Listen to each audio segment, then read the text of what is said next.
আসসালামু আলাইকুম ওয়া বারাকাতু। কেমন আছেন বন্ধুরা? আশা করি আল্লাহর রহমতে সবাই ভালো আছেন। আমিও বেশ আলহামদুলিল্লাহ ভালো আছি। তো প্রতিদিনের মতো আবারও আপনাদের মাঝে চলে আসলাম নতুন আরেকটি ভিডিও নিয়ে। তো বন্ধুরা, আজকে রেসিপিতে থাকছে আমাদের গ্রামের জনপ্রিয় একটি বতুয়া শাক। আপনারা অনেকে চিনেন এই শাকটা। বতুয়া শাক, অনেকে ভুট্টা শাক বলে, বতুয়া শাক বলে। তা আমাদের গ্রামের এলাকার জনপ্রিয়, সবাই অনেক পছন্দ করে এবং সম্পূর্ণ তেল ছাড়া এই শাকটির রেসিপি আপনাদেরকে আজকে আমি রান্না করে দেখাবো। তো বন্ধুরা, দেখতে থাকুন। আমি বতুয়া শাক সম্পূর্ণ তেল ছাড়া এই রেসিপিটা রান্না করব। এই তো বন্ধুরা, শাকগুলো আমি নিয়ে এসেছি।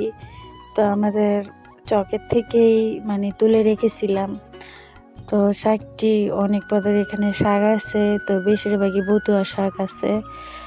তো আমি প্রথমে শাকগুলোকে ভালো করে ধুয়ে নিব, যেহেতু চকের থেকে শাকগুলো তোলা, অনেক মাটি আছে শাকের মধ্যে। ভালো করে আমি ধুয়ে নিব। এখানে আমি রসুনও নিয়েছি, পেঁয়াজ নিয়েছি, আমি শিলপাটা বেটে নিব।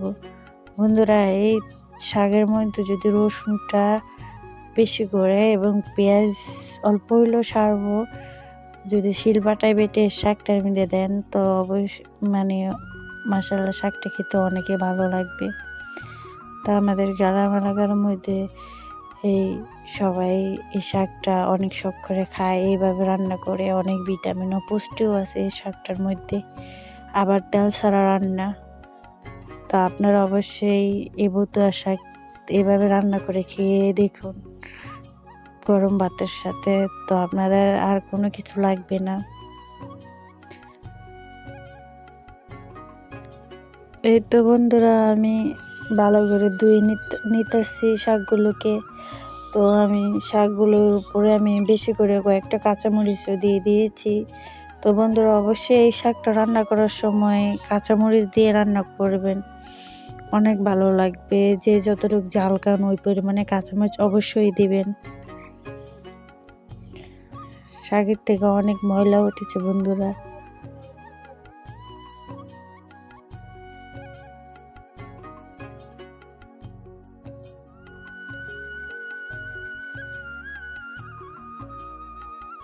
তো বন্ধুরা, এই তো আমার শাকগুলোকে আমি ভালো করে ধুয়ে নিয়ে এক সাইডে রেখেছি। 5-6টা ধোয়া দিয়েছি। তো এখন আমি শিলপাটায় এই রসুনটা আর পেঁয়াজটা বেটে নিব।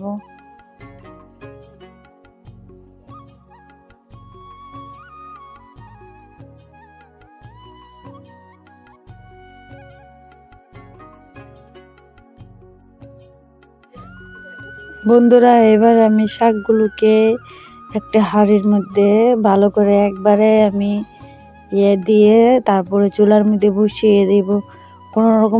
কোনো পানি দেয়া লাগবে না, এমনিতেই শাকের তো অনেক পানি উঠে যাবে। তো বন্ধুরা, আপনারা শাকটি এইভাবে তেল ছাড়া রান্না করে খেয়ে দেখুন, অনেকে ভালো লাগবে। যারা শাক পছন্দ করেন এভাবে রান্না করে খেয়ে দেখতে পারেন, মাশাআল্লাহ অনেক ভালো লাগবে। আমি অনেক আপুদেরকে দেখি শাকটা এইভাবে এই রান্না করে ঠিকই, কিন্তু তেলে ভাজে।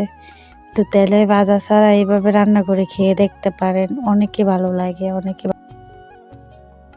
বন্ধুরা, শাকগুলোকে আমি বসিয়ে দিয়েছি পরিমাণ মতো লবণ দিয়ে। তো বন্ধুরা দেখুন, শাকটি উনে গেছে। কতগুলা শাক ছিল, কতটুকু হয়ে গেছে। বন্ধুরা, শাকের মধ্যে একটু পানিও দেওয়ার দরকার নেই, এমনিতেই শাকের মধ্যে থেকে অনেক পানি উঠে যাবে। ওই পানি দিয়ে এই শাকটা আমি রান্না করে নেব পুরোপুরি। তো শাকটি অনেক কড়া ছিল, তাই শাকগুলো অনেক উনে গেছে, একটু বাড়তি ছিল না।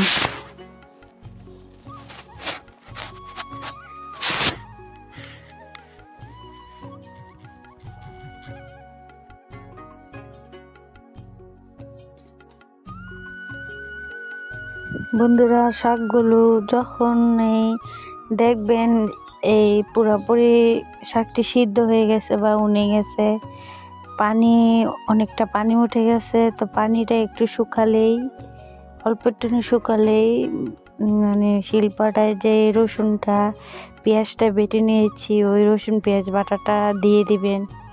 তখন ভালো ভালো করে নাড়াচাড়া দিয়ে পানিটা একেবারে শুকিয়ে নেবেন। পানিটা শুকিয়ে গেলে বুঝবেন আপনার শাক রান্নাটা প্রায় হয়ে গেছে। তখন একটি এই চামচের সাহায্যে বা ডাবরের সাহায্যে বা ডেউয়া, আমাদের এলাকায় ডেউয়া বলে, ওই ডেউয়ার সাহায্যে শাকটা ভালো করে মানে গুতায় নেবেন। কারণ শাকটা মানে গুতাইলে তো শাকটা একটু আঠালো হয় বা শাকটা অনেকটা ঘন হয়। তো বন্ধুরা, প্রতিদিনের মতো আবারও আপনাদের মাঝে একটি কথা বলতে চাই, যারা যারা আমার ভিডিও দেখছেন এবং ভিডিওর মধ্যে আছেন, যদি লাইক দিতে ভুলে যান অবশ্যই একটা লাইক দিয়ে যাবেন প্লিজ। আপনাদের একটি লাইকের কারণে আমার ভিডিওটা শেয়ার হতে পারে। তো যারা যারা এই কাজটি করেছেন তাদেরকে অসংখ্য অসংখ্য ধন্যবাদ। তাদের প্রতি দোয়া এবং ভালোবাসা রইল।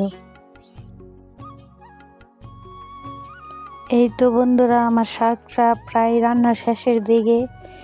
এরকম যদি শুকিয়ে যায় আপনারা বুঝে নেবেন প্রায় রান্না হয়ে গেছে মোটামুটি। তো এখন একটা ডাবরের সাহায্যে হয়তো বা একটা এই ডেউয়ার সাহায্যে শাকটাকে ভালো করে গুতায় নেবেন। এইভাবে দেখুন বন্ধুরা, আমি যেভাবে গুতায় নিচ্ছি, তো শাকটা একটু নরম হলে বা মিশ হলে খেতে অনেকে ভালো লাগে।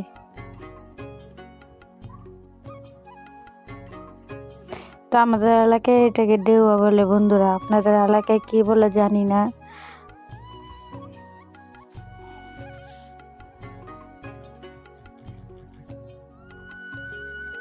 তো বন্ধুরা, আমার শাকটা গুতানো হয়ে গেছে।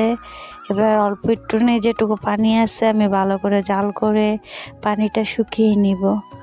বন্ধুরা, যখন পানিটা শুকিয়ে যাবে একেবারে ডেগের সাথে শাকটা লেগে যাচ্ছে, তখন দেখবেন একটা সুন্দর শাকের ঘ্রাণ আসছে।